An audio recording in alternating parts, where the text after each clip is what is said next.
Presiden kan ingin kontestasi besok itu mudah dan murah, gitu. Kan kalau dua paslon itu berarti satu putaran kan? Negara tidak perlu keluar terlalu banyak anggaran lagi untuk putaran kedua. Apakah KIB itu bubar? Tidak. Kapan KIB ini akan bubar? KIB akan bubar atau auto bubar manakala Golkar atau PAN tidak mengikuti P3.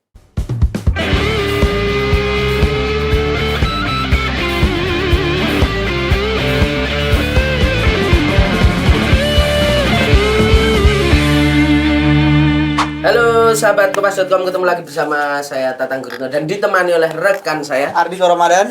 Ya, bareng lagi kita ketemu di acara kelas Wahid ya, ini acara nomor satu di Kompas.com. Gaspol, ngobrol ngegas pasti. Dan kita sekarang sudah bersama dengan narasumber kita, Ketua Majelis Pertimbangan Partai Persatuan Pembangunan atau P3, Mas Roma Hurmuzi. Mas Romi, terima kasih sudah datang nih ke Kompas.com. Pelan-pelan gitu, pelan-pelan. Sudah datang di Kompas.com. Kayak Tegasan, juga lagi buru-buru tadi. Terima kasih Mas Romi ini. Kayak akhir-akhir ini sangat sibuk Mas Romi. Makanya kita sangat berterima kasih datang ke sini. Iya, di setiap YouTube itu ada selalu Mas Romi terus. Di TikTok satu scroll Mas Romi. Iya. Cerita soal behind the scene, Nah, gitu kan. benar. Banyak ngobrol sama Pak Presiden. Wah, Yang bikin sibuk ya Kompas.com juga. tadi ini aja sibuk ya, langsung sekali. melipir ke sini. Luar biasa. Wah, luar biasa. Dah, kita Biasa mau membahas soal ini kan situasi politik, Mas. Yes. Lagi Lagi memanas. ramai. Lagi ramai. Lagi ramai dipicu oleh kemarin pencalonan Presiden Mas Ganjar Pranowo sebelum Lebaran. Jadi tanggal 21 April Amin satu ya. Amin 1. Kemudian kita tahu partainya Mas Romi ini P3 kan langsung menyusul di minggu setelahnya gitu, juga mengusung Mas Ganjar. Kemudian konstelasi ini kan jadi publik bertanya-tanya gimana ini P3, karena P3 juga di KIB bersama Golkar dan PAN, tapi di sisi yang lain juga wah ini kayaknya kok pecah ini atau gimana. Nah, kita akan bahas itu, tapi sebelumnya ini yang jadi ramai perbincangan karena soal kemarin Mas, Pak Jokowi Bukan ketum-ketum partai ya? ya, Di 6 istana. ketua umum parpol koalisi tapi minus Pak Surya Pak Paloh. Surya Paloh nggak diajak gitu, dan kemudian ini sekarang juga lagi pantun saling berbalas, merasa ditinggalkan dan lain sebagainya seperti itu. Tapi Mas Romi, kalau dari ya kita tahu Mas Romi juga cukup dekat dengan Pak Jokowi di 2019, banyak memberikan masukan. Kemarin tuh ada bocoran nggak sih Mas? Apa yang dibicarakan oleh 6 ketua umum parpol dengan Pak Jokowi itu? Kalau tentu informasi saya dari ketua umum ya, karena memang yang hadir hanya ketua umum saja. Penyampaian dari ketua umum kami, pertama Presiden menyampaikan persis yang disampaikan Pak Prabowo setelah keluar dari sana. Kondisi ekonomi dunia, kondisi ekonomi nasional, kemudian apa kerawanan-kerawanan yang mungkin muncul, kemudian diujungi oleh satu harapan Presiden bahwa kita bonus demografi hanya sampai tahun 2038. Dan ini tidak akan terulang dalam sejarah perjalanan bangsa sampai ratusan tahun kemudian. Karena itu kalau kita salah memilih presiden, nah itu masuk nih. Pada pemilu 2024 besok, sosok yang tidak mampu memanfaatkan bonus demografi ini, mungkin kita bisa kehilangan 5 tahun atau 10 tahun, habis sudah. Dan kita bisa menjadi negara gagal. Beliau menyebut contoh Afrika Selatan. Kalau itu diulangi lagi ketika P3 bertemu presiden. Beberapa hari kemudian kita bertemu presiden, diulangi lagi oleh presiden. Jadi saya bisa menangkap penuh apa yang disampaikan oleh presiden kepada para ketua umum, karena disampaikan juga kepada kami. Bahwa ini sebuah bonus demografi yang once for a lifetime. Ya, jadi tidak ingin seperti Filipina, tidak ingin seperti negara-negara Amerika Latin yang dulu di tahun 80-an sama-sama negara berkembang dengan Indonesia, tapi sampai hari ini mereka tetap menjadi negara berkembang dan ekonominya tidak beranjak naik menjadi pendapatan per kapita tertentu yang membuat mereka keluar dari definisi sebagai negara berkembang. Nah, Indonesia kan juga sebenarnya menjelang pemilu 97, karena saya mendalami ekonomi industri, pada waktu itu kan kita sudah mencapai sebuah predikat negara industri baru, di mana kontribusi sektor manufaktur sudah di atas 20%. Menurut teori para ekonom yang saat itu mendefinisikan negara-negara yang lepas landas, itu lepas landas akan tercapai oleh sebuah negara manakala kontribusi sektor manufaktur di atas 20%. Nah, setelah tahun 98 kita mengalami krisis, 2 tahun 97-98 itu kontribusi manufaktur langsung down. Dan sampai hari ini belum pulih lagi. Belum sampai 20%. Belum sampai angka 20%. Sehingga memang ini menjadi persoalan serius. Nah, karena itu, kata Pak Jokowi, setelah bicara ekonomi, makan. Ya. Setelah makan, baru bicara politik. Oke. Jadi perut kenyang baru bicara politik ya, Mas Romi? Iya, kalau bicara ekonomi kan terpenuhkan harapannya dengan makan. Oh iya. Setelah makan ngomong mulai macam-macam. Iya. Nah, bicara politik, dan kita bicara politik, Presiden berharap, dan ini sesuatu yang disampaikan oleh Presiden konsisten kepada Ketua Umum kami sebelumnya, Pak Suharto Mono Arfa, 2 tahun silam juga menyampaikan hal yang sama ketika ditanya, apa Pak pesan Bapak untuk kepemimpinan nasional besok, untuk P3, begitu. Nah, kemarin diulangi lagi, saya berharap semua partai koalisi yang saat ini mengusung pemerintahan dan bersama pemerintah, ini juga akan menjadi pengusung Presiden terpilih 2024 besok. Maka bahasanya kemudian muncul, Presiden berharap partai koalisi pemerintah tetap rukun dan kompak, tuh beritanya kompak. Jadi itu bahasa yang konsisten. Dan ini tentu adalah sebuah harapan tentang adanya koalisi besar.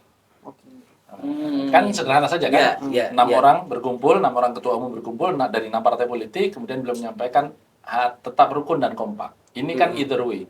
Apakah boleh koalisinya berbeda tetapi nanti ujungnya sama, atau boleh koalisinya berbeda dan bertarung tetapi nanti ujungnya berkoalisi lagi, atau bersama-sama adalah sebuah koalisi yang memiliki capres dan cawapres satu pasang saja. Tapi kemarin kalau dilihat dari ini Mas, simbol-simbol politik, kita politik juga bicara simbol. Pasti. Gitu ya. Setelah pertemuan Bu Mega keluar sendiri. Oh enggak, itu teknis saja. Oh itu teknis saja. Berarti karena Bu Mega kan tidak bisa jalan terlalu jauh. Jadi memang mobilnya harus mundur dulu dan memang beliau harus keluar dulu. Itu bukan terus jadi satu gambaran bahwa ada sesuatu gitu ya. Yang penting capresnya PDI, terserah lu pada dah yang lain gitu. Ya itu kalau untuk konsumsi berita boleh lah ditulis begitu. Sebenarnya enggak ada. Iya kan. Romi tidak menampik. Gus Romi. Berarti artinya tidak ada pembicaraan untuk menyentuh nama-nama capres tertentu gitu ya Mas ya? Saya pastikan tidak. Oke. Karena kan asumsinya gara-gara kemarin Pak PDIP sudah mengusung Ganjar, juga ada asumsi di publik begitu ya kan, bahwa Ganjar ini mengonsolidasikan partai-partai untuk mengusung nama Ganjar gitu. Memang ketika siang saya sampaikan itu bahwa ada kemungkinan nanti malam para ketua umum membahas duet Ganjar Prabowo atau Prabowo Ganjar ya, karena memang tadi keinginan Presiden untuk kemudian koalisi pemerintahan ini membentuk satu koalisi besar yang memiliki capres dan cawapres tunggal. Tapi kan ini berhadapan dengan satu kebutuhan setiap partai politik ya, terutama yang memiliki nama Mas Ganjar, Pak Prabowo dan Mas Anies. Ya, bahwa mereka mengusung itu kan dengan sebuah kebutuhan, yaitu menang. Dan kedua, mengusung pada posisi calon presiden, bukan calon wakil presiden. Karena itu sudah menjadi amanat partai. Nah, maka ini kan nggak ketemu, yang satu minta capres, yang satu juga minta capres. Nah, maka kemudian dihadapkan pada kenyataan opini publik di berbagai survei sama-sama tinggi. Kan salib menyalip aja antara Pak Prabowo sama Pak Ganjar ini. Sehingga sampai hari ini ya sepertinya belum ada satupun yang mau mengendurkan niatnya untuk udah deh saya ngalah calon wakil presiden aja begitu. Jadi ini semuanya masih posisi capres. Itulah kenapa kemudian pembicaraan tentang siapa jadi wakil presiden antara Prabowo atau Ganjar sepertinya belum menemukan jalannya gitu. Sehingga semuanya masih capres. Nah, karena semua masih capres ya biasa saja partai politik pegang tiket, tapi opini publik yang terpotret di survei adalah pendapat rakyat. Ini kan harus dipertemukan. Dan hari ini 3 terbesar atau 3 teratas adalah Ganjar, Prabowo, Anies. Jadi kalau kemudian besok partai-partai politik yang ada di parlemen 9 partai ini mengusung Ganjar, mengusung Anies, berarti partai politik sudah mengikuti kehendak rakyat. Jadi jangan bilang partai politik tidak aspiratif. Kecuali kalau kita kemudian mengusung Tatang, Dito, Romi. Nah, itu sangat aspiratif untuk yang ada di ruangan ini. Aspirasi kita tuh kalian belum tentu Mas. Mas, tapi setelah itu kan rame kita lihat Caimin gitu. Misalnya kita Caimin pergi ke Cikeas gitu. Kemarinnya juga Pak Erlangga. Itu kan masih kalau dalam tanda kutip kita bicara koalisi besar masih bolonya P3 juga kan, Mas? Yang mana? Ya, maksudnya ini kan kalau bicara koalisi besar. Kalau koalisi besar ya betul, Menjajakan, ya memang kan? masih dalam koalisi pemerintahan. Karena memang di dalam pertemuan itu Presiden juga memberi semacam endorsement agar para ketua umum tolonglah tunjukkan kalau kita ini meskipun berbeda calon, berbeda koalisi, tapi komunikasi itu tetap terbangun. Oh, Jokowi minta itu juga. Sehingga memang kemudian para ketua umum kan masing-masing Ya. saling Saling silaturahmi. silaturahmi. Nah, tapi kemarin ketika ke Cikeas itu dalam rangka ini juga, Mas, untuk apa? Merebut Menggoda Demokrat. ya, artinya menggoda atau katakanlah kita tahu bahwa Demokrat berada di Koalisi side perubahan. yang berbeda Ya, di koalisi ya. perubahan dan kemudian coba Apa nih godaannya? Apa godaannya? godaannya untuk Bukti godaan. kemarin Cak Imin soalnya Bicara sendiri. bicara secara belak-belakan ngaku Saya ingin bahwa- mengajak Demokrat untuk bergabung ke koalisi besar.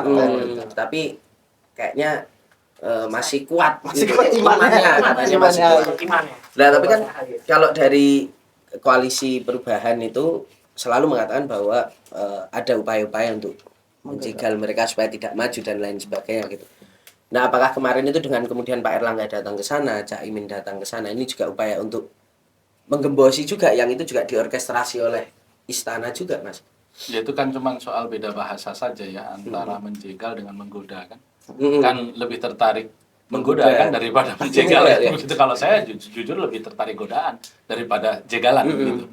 Sehingga kalau kemudian berbeda perspektif itu hanya karena pola pikir saja sebenarnya. Tetapi bahwa Cak Imin misalnya mengajak masuk ya kan semua baru tahap pacaran. Iya. Belum juga tunangan. Iya. Gitu kan, apalagi pernikahan gitu.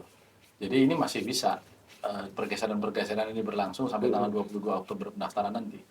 Dan itu yang sedang dilakukan. Pak Erlangga juga berkomunikasi kan dengan Pak AHY. Itu juga dalam bungkus kepentingan Partai Golkar juga. Karena memang Pak Erlangga kan menurut amanat Munas menjadi capres untuk calon wakil presiden. Iya. Jadi cari ketua umum yang membawa partai politik dan membawa diri atau membawa tokoh untuk menjadi calon wakil presiden. Dan itu kan hanya ada di Cak Imin sama Pak AHY. Iya. Gitu. Jadi hanya di dua ini kan. Gitu. Jadi komunikasi dengan Cak Imin, komunikasi dengan Pak AHY gitu. Nah, itu tentu high call-nya. Capresnya Pak Erlangga.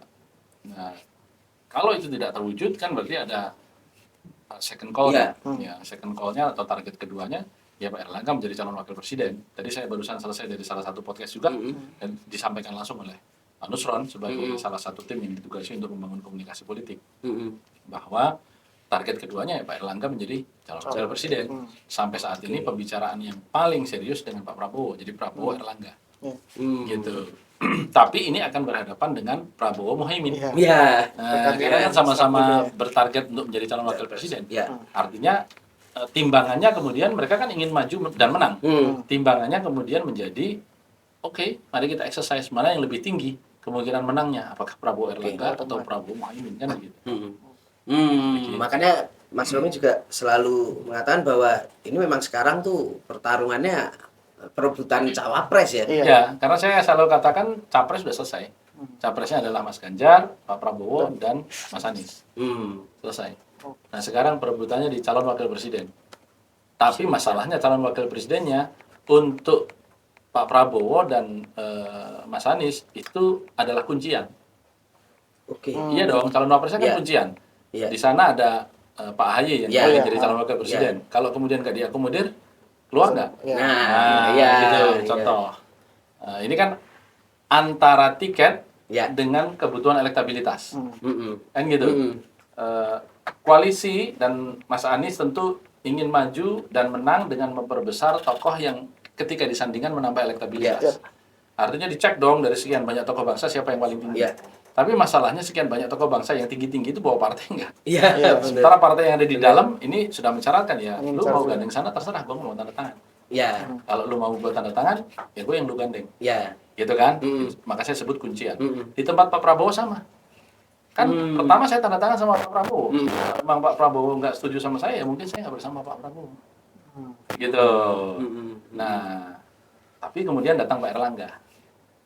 Nah, jadi ini antara berdua ini pasti satu saat harus pingsut aja. Aduh. Iya. Mas Romi itu, tapi kita kalau kembali lagi ke pertemuan istana itu kan besoknya kan PKB dan Golkar juga menggelar konversi ya, menyatakan bahwa mereka akan menjadi motor dalam membentuk koalisi perubahan.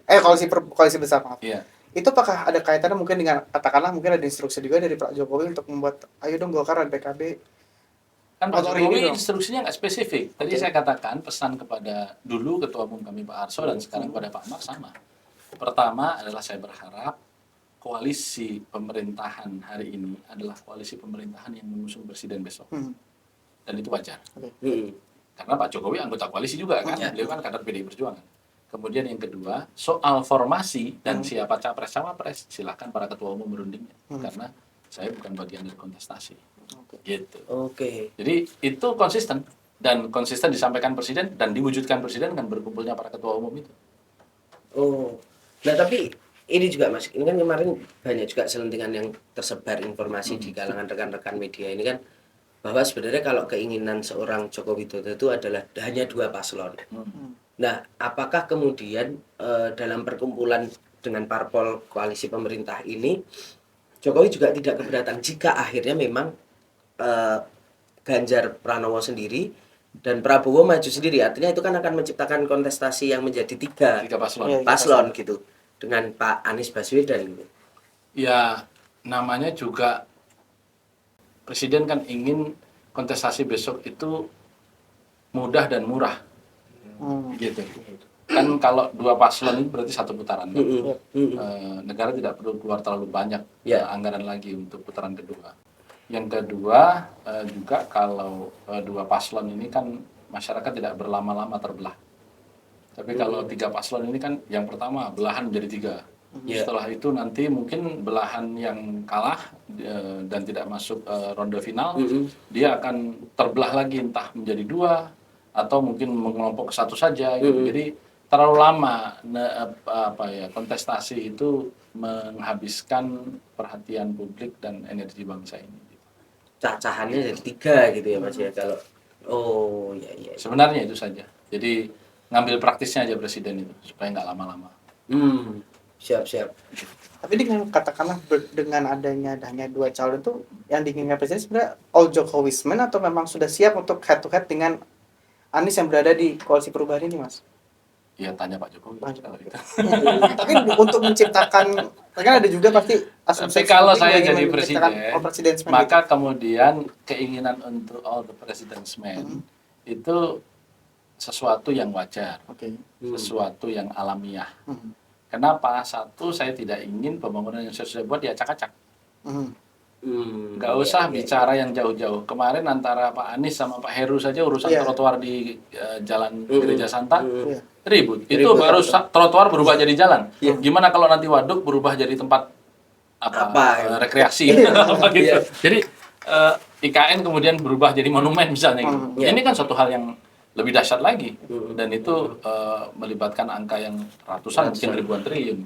Jadi ini hal-hal yang memang membuat Pak Jokowi berkeinginan presiden besok orang yang paling mengerti persoalan saat ini, mengetahui dasar filosofis semua mega proyek pembangunan yang dilakukan Pak Jokowi, dan juga memahami persoalan-persoalan teknis yang menyertai. Begitu. Jadi misalnya kemudian kita kereta cepat Jakarta-Bandung nggak selesai, terus kemudian sudah berdiri semua tiang di sana atau semua relnya, terus presiden besok mengatakan enggak, ini merugikan negara, stop, coba mau jadi apa? Itu kan akan jadi monumen termahal dalam sejarah Indonesia. Apalagi kalau kemudian presidennya besok tidak melanjutkan IKN. Udah 100 triliun yang akan dikucurkan sampai dengan tahun 2024. Terus juga dilanjutin. Itu akan menjadi monumen termahal, lebih mahal daripada Candi Prambanan. Gitu. Jadi ini kan hal-hal yang menurut saya membuat presiden merasa perlu untuk terlibat, berpihak, dan itu biasa saja. Tetapi ketika konfigurasi nanti adalah dan tanda kutip orangnya Pak Jokowi menghadapi Anies katakanlah gitu. Kalau kalkulasi Mas Romi sendiri melihat gimana nih peta kekuatannya? Apakah memang kalau benar tiga ini maju, menurut survei hari ini itu yang masuk putaran kedua kan Pak Ganjar dan Pak Prabowo. Jadi sebenarnya dari sisi itu lebih mengarahnya ke all the president's men. Arahnya begitu. Ya, jadi tidak terlalu membuat presiden sebagai politisi khawatir tentang siapa yang akan terpilih begitu, karena ujungnya juga kalau nggak Pak Ganjar, Pak Prabowo. Cuma kita tahu presiden itu juga kader PDI Perjuangan. Beliau jadi wali kota 2 periode dari PDI Perjuangan. Beliau jadi gubernur dari PDI Perjuangan. Beliau menjadi presiden 2 periode dari PDI Perjuangan. Hari ini anak-anaknya maju diusung PDI Perjuangan. Ya kan? Artinya sewajarnya kalau presiden kemudian berkeinginan yang menang juga kader PDI Perjuangan. Ya. Dan itu adalah udah pada tahu lah ya. Sama dengan P3 ya orang ya, Mas. Ya. Artinya Mas Ganjar. Ya kalau nggak dapat Mas Ganjar kan kita dapat iparnya kan, yang P3 kan iparnya. Kalau nggak bisa menang dalam politik itu mengecil kekalahan. Gitu. Itu apa itu ada pertanyaan nomor 7 aja lah. Oke, bicara balik lagi Mas, bicara presiden. Tadi juga sudah disebut oleh Tatang bahwa ada upaya mungkin mendekati dengan koalisi perubahan gitu. Kalau dari Mas Romi melihat, apakah memang ada upaya untuk memberikan kesepahaman yang sama gitu antara mungkin kubunya Pak Jokowi dengan koalisi perubahan ini, Mas? Nasdem, PKS dan Demokrat. Untuk apa? Untuk menjelang pemilu ini melanjutkan lah Mas tadi katakanlah. Biar kayaknya sana selalu kontra dianggap kontra kan koalisi perubahan itu. Tapi at least pendekatan yang dilakukan mungkin Pak Luhut dengan Pak Surya Paloh, Caimin Erlangga ke AHY adalah untuk ya udahlah nanti kalaupun kamu jadi ya tolonglah ini beberapa proyek-proyek ini tetap dilanjutkan lah gitu. Ya, pertama kan itu tergantung dari Mas Anies dan partai-partai koalisinya. Yang kedua, Mas Anies itu dapat suara tinggi kan karena mengambil posisi sebagai oposan dan ceruk itu kan ada. Iya. Nah, kalau kemudian berbalik menjadi pendukung, ya itu menghabisi suaranya sendiri. Secara politik itu namanya tendangan bunuh diri. Iya. Ya, jadi kalau saya jadi pemain politik tidak akan saya lakukan. Oke, artinya sampai sekarang Mas Romi masih yakin bahwa seorang Anies Baswedan itu nanti kalau katakanlah jadi atau at least sampai perjuangannya hari ini adalah tidak untuk melanjutkan pembangunan Pak Jokowi. Tidak bermakna begitu. Dalam praktek bisa saja tetap dilanjutkan. Tapi narasi hari ini karena oposan dan yang disoal itu oleh para kaum oposisi hari ini adalah kereta cepat, soal pemindahan IKN yang tidak tepat, kemudian soal-soal mega proyek yang lain yang itu cost overrun. Ya itu yang akan dilanjutkan. Nah, ketika narasi itu terus disampaikan, dipublikasikan sebagai bahan materi dari pidato untuk propaganda, bagaimana kemudian Pak Jokowi dan partai-partai yang ada di sini akan percaya kalau itu besok ketika duduk tidak begitu, tapi sebaliknya kan nggak ketemu gitu. Nah itu dia. Siap. Pak, ini apa ini selanjutnya ini? Saya terus. dari tiga partai yang ada di koalisi perubahan, kalau dari Mas Romi sendiri melihat kira-kira mana sih yang bisa dikatakan mungkin gampang berbelok gitu? Waduh, itu judgement-nya tentu ya mereka-mereka yang paham ya. Tapi kalau usaha harus semua lah.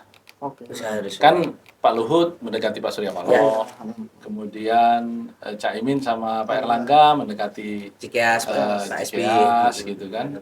Kemudian PKS didekati Anies, didekati Sandi. Usaha kepada semua. Ini sebelum janur melengkung, jangan pernah menyerah. Nah, ini soal ini Mas Romi, kita beralih ke tema selanjutnya soal KIB dan Ganjar. Ini sebelum melihat pertanyaan pesanan dari layar itu Mas, saya ingin bertanya dulu. Ini P3 itu kok saya lihat dari beberapa waktu belakangan ada perubahan sikap setelah bertemu Pak Jokowi. Sebelumnya tuh kayak narasinya teman-teman di P3, Pak Mardiono itu terutama kayak masih malu-malu gitu loh Mas, kayak ya kita tetap bagian dari KIB kalaupun KIB plus. Tapi setelah ketemu Pak Jokowi tiba-tiba Mas Awi ngomongnya agak keras, ya kalau nggak Ganjar ya nggak bisa sama kami, KIB gitu, kayak seolah kalau ente nggak Ganjar ya kita pisah aja gitu. Nah, apakah memang Mas setelah ketemu Pak Jokowi ini ada satu dorongan besar untuk ya udah KIB atau enggak apapun itu terserah, tapi artinya setelah ketemu Pak Jokowi P3 jadi lebih pede karena akan semakin dekat juga bahwa bekerja sama dengan PDI dan lain sebagainya, aman lah posisinya P3. Enggak juga, saya udah bilang dari awal KIB ini berpotensi untuk bubar kan sudah sejak beberapa minggu yang lalu saya sampaikan. Dan itu bukan karena ketemu Pak Jokowi juga. Jadi ini kan keniscayaan politik saja. KIB dibangun di atas platform bersama yang sudah dituangkan dalam poin-poin Piagam Deklarasi 12 Mei 2022. Tetapi pada sisi yang lain, ujungnya dari semua platform itu kan siapa capres, siapa cawapres. Golkar dari awal menetapkan Munas Pak Erlangga. Pak Zul dalam rakornasnya di PAN di Semarang beberapa bulan yang lalu menyampaikan nama Ganjar Erik. P3 baru saja. Jadi P3 ini yang paling akhir sebenarnya mengambil sikap. Hanya sikap P3 ini secara institusional final and binding. Kira-kira begitu kalau pakai bahasanya Mahkamah Konstitusi. Final dan mengikat karena ini sudah proses konstitusional partai yang berujung kepada dukungan kepada Pak Ganjar. Nah, tentu kalau dilihat dari situ selalu saya katakan apakah KIB itu bubar? Tidak. Kapan KIB ini akan bubar? KIB akan bubar atau auto bubar manakala Golkar atau PAN tidak mengikuti P3. Ya dong. Tapi kan optimisme kami ada partai KIB yang akan bersama dengan P3 ini masih ada. Satu, Pak Zul sudah menyebut berkali-kali, ya Ganjar Erik gitu, malah sudah satu paket, ya kan, lengkap. Artinya tidak berlebihan kalau kami berasumsi moga-moga PAN bergabung dengan PDIP dan P3. Yang kedua Golkar. Golkar ini memang belum berkomunikasi. Bahkan tadi ketika podcast Pak Nusron mengatakan sekarang ini kemungkinan yang lebih besar ya Prabowo Erlangga. Itu yang sedang diperjuangkan. Nah, tetapi pada sisi yang lain kan Golkar tidak menutup diri. Hanya hitungan mereka Golkar dan P3 itu Golkar dan PDIP itu terutama Ganjar dan Pak Erlangga. Saya menyitir Pak Nusron ya, karena baru saja. Itu kan figur yang secara segmen pemilih overlap, saling bertumpang tindih atau beriris. Tidak memperbesar ini. Kita butuh orang yang memperbesar. Itu masalahnya. Karena Ganjar Pranowo hari ini bukan Jokowi 2019 yang dipasangkan dengan siapa saja menang. Bahkan belum mencapai angka Pak Jokowi tahun 2014. Sehingga memang masih butuh figur cawapres yang memiliki modal sosial yang kuat, yang pertama. Yang kedua, memiliki modal politik yang artinya didukung oleh paling banyak partai yang ada di koalisi pengusungnya. Yang ketiga, memiliki modal jaringan yang dibutuhkan untuk pemenangan. Kita bukan hanya sekedar membutuhkan seorang ketua umum partai politik yang memiliki jaringan sampai tingkat ranting. Kalau bisa dia merangkap, punya ormas. Dia salah seorang ketua umum ormas misalnya. Kemudian ketua apalagi gitu. Jadi yang punya jaringannya itu sebanyak-banyaknya. Dan terakhir tentu logistik. Karena saya selalu katakan menang Pilpres ini kan nggak pakai daun, tapi pakai duit. Gitu. Jadi logistik ini juga menjadi penting. Begitu. Dari tiga karakter, bukan tiga karakter, kriteria empat modal, antara sosial, lalu politik, lalu logistik juga, dan jaringan. Menurut Mas Romi, kira-kira siapa sih yang cocok untuk mendampingi Pak Ganjar? Karena P3 kan juga saya belum dapat wangsit ini. Belum dapat wangsit. Saya mesti bertapa dulu. P3 kan mengharapkan kadernya jadi cawapres gitu. Mungkin harusnya kan udah ada dong sedikit-sedikit. Iya, banyak ada beberapa nama, tapi saya harus konfirmasi dulu nih wangsit. Kalau padahal kata orang Purbalingga wangsit itu uang disit. Uang disit. Jadi harus ini nih. Ya, kalau orang NU bilang istikharah dulu. Artinya kita berbicara istikharah itu bertanya kepada kiai-kiai yang mukhlis, yang masih tidak terkontaminasi oleh duniawi gitu ya. Kemudian kita tanya ada nama ini, siapa yang maslahat untuk republik ini. Kalau kita di NU salah satu cara pendekatan yang kita gunakan untuk memilih pemimpin demikian. Kemudian yang kedua dihadapkan kepada 4 modal tadi kan. Nah, terakhir tentu kita berbicara di antara 4 modal itu kan modal politik. Si A, partai PDI Perjuangan setuju nggak? Katakanlah itu dari P3 dia juga. Kemudian partai yang nanti lain mendukung setuju nggak? Nah, akhirnya kan itu kompromi itu. Gitu. Tidak tertutup kemungkinan juga Bu Mega sebagai pengusung partainya pengusung Pak Ganjar meminta nama resmi dari PBNU. Karena saya dapat informasi di PBNU juga sedang dalam tanda petik ada seleksi dari nama-nama kader-kader NU yang ada begitu.